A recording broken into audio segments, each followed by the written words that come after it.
Hello friends, आइए शुरुआत करते हैं आज की वीडियो की। जैसे आप सभी जानते हैं कि लगातार कहीं ना कहीं किसी न किसी जगह पर जो है वैकेंसीज तो देखिए आती रहती हैं, बट ये है कि हम एक लगातार प्रिपरेशन करते रहें। और दूसरी बात ये हो जाती है, थोड़ा हमारा फील्ड चेंज हो जाता है। बट यहाँ पर बहुत सारे स्टूडेंट्स के लिए, चाहे वो लॉ फील्ड से हो या नहीं हो, सभी के लिए इन्फॉर्मेशन इंपॉर्टेंट है। ये यहाँ पर हम केवल इंपॉर्टेंट अपडेट दे रहे हैं। इसका नोटिफिकेशन आपको जो हम वेबसाइट बताएंगे उस पर मिल जाएगा। तो ये आइए शुरुआत करते हैं। जो वैकेंसीज निकली हैं ये है सुप्रीम कोर्ट ऑफ इंडिया में, जो कि आपके जूनियर कोर्ट असिस्टेंट की है। रिक्वायरमेंट 2025 की है रिक्रूटमेंट। और यहाँ पर आइए देखते हैं क्या क्या चीज़ें हैं। आखिर तक इस वीडियो में हमारे साथ बने रहिएगा। सबसे पहले मैं आपको थोड़ी सी एक्स्ट्रा चीज़ें बता दूँ। देखिए, यह जो फॉर्म निकले हुए हैं, ठीक है, जूनियर असिस्टेंट के, यहाँ पर आपको करना क्या है। देखिए, 5 फरवरी से स्टार्ट हो गए और जो कि आपके 8 मार्च तक भरे जाने हैं। इनमें जो आपकी फ़ीस रहेगी वो general category and OBC category वाले स्टूडेंट्स के लिए 1000 रहेगी। और साथ ही साथ जो आपके SC ST सर्विसमैन, दिव्यांग या स्वतंत्रता सेनानी, जो भी अदर कैटेगरी में आते हैं, उनके लिए 250 से फीस रहने वाली है। ध्यान रखिएगा। तो 2 इंपॉर्टेंट चीज़ें मैंने आपको यहाँ पर बता दी हैं, ये आप ध्यान रखिएगा। 8 मार्च तक यहाँ पर फॉर्म फिल किए जाएंगे। और यहाँ पर जो आपकी पोस्ट है वो है लगभग 241 यहाँ पर पद है। तो ध्यान रखिएगा, 5 फरवरी से स्टार्ट हो गई है।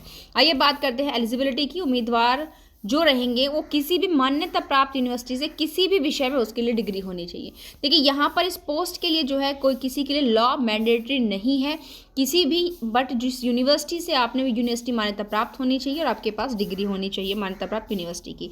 उसके बाद मेन दूसरी कंडीशन देखिए यहाँ पर क्या है, जो कैंडिडेट है उनको इंग्लिश में न्यूनतम टाइपिंग स्पीड 35 वर्ड पर मिनट होनी चाहिए इंग्लिश में।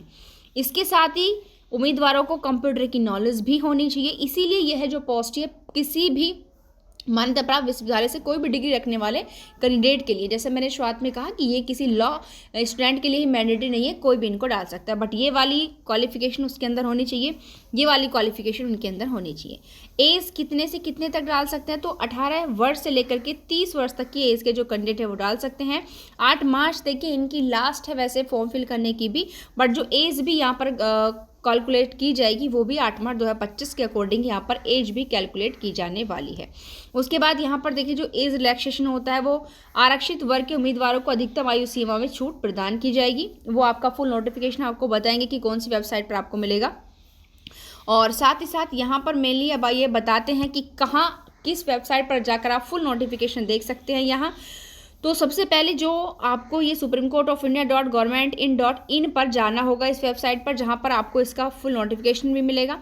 और साथ ही साथ जब आप इस वेबसाइट को ओपन करेंगे तो इसके बाद आपको एक होम पेज मिलेगा, जिस पर दिए गए पर आप क्या करेंगे, लिंक पर आपको क्लिक करना होगा। ठीक है, जब आप होम पेज पर दिए गए लिंक पर क्लिक करेंगे तो इसके बाद आपको जो संबंधित लिंक वहाँ पर आएगा उस पर भी क्लिक करना होगा।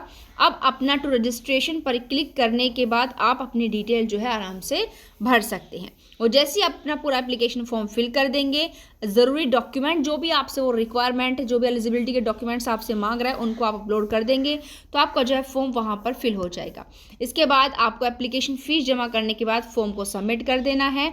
और अब आप एप्लीकेशन फॉर्म को क्या कर सकते हैं, यहाँ से डाउनलोड कर लीजिए और इन फ्यूचर के लिए उसे प्रिंट आउट करके रख लीजिए। अगर आप खुद इस काम को कर सकते हैं तो बिल्कुल आप अपने आप इस फॉर्म को भर सकते हैं, क्योंकि 5 फरवरी से स्टार्ट हो चुके हैं और आपके 8 मार्च तक की रहेंगे। और साथ ही साथ वो चीज़ें इंग्लिश के कम से कम 35 वर्ड पर मिनट में आपको टाइप करने होने चाहिए, कंप्यूटर की नॉलेज होनी चाहिए, वो चीज़ें मैंडेटरी हैं। एज 18 से 30 साल तक की होनी चाहिए। ठीक है, और जो आपके जो आरक्षित वर्ग के कैंडिडेट्स हैं उनको जो एज रिलैक्सेशन मिलेगा वो आप जो फुल नोटिफिकेशन आप देखेंगे उसमें मिलेगा। तो प्लीज़ पहले आप इस काम को कर लीजिए। अगर कोई खुद भर सकता है तो भर लीजिए, वरना साइबर कैफे पर जाकर आप इस काम को करा सकते हैं। बट जो आपका एप्लीकेशन फॉर्म रहेगा उसका प्रिंट आउट निकलवा कर आप रख लें, क्योंकि वो चीज़ें हमारे इन फ्यूचर के लिए बहुत इंपॉर्टेंट हो जाती हैं। तो प्लीज़ फटाफट जिन भी कैंडिडेट्स के अंदर इस अपडेट के अंदर दी हुई एलिजिबिलिटी है तो वो क्यों देर कर रहा है, पोस्ट भी अच्छी खासी है 241, तो प्लीज़ फटाफट इस काम को कर दीजिए। Thank you.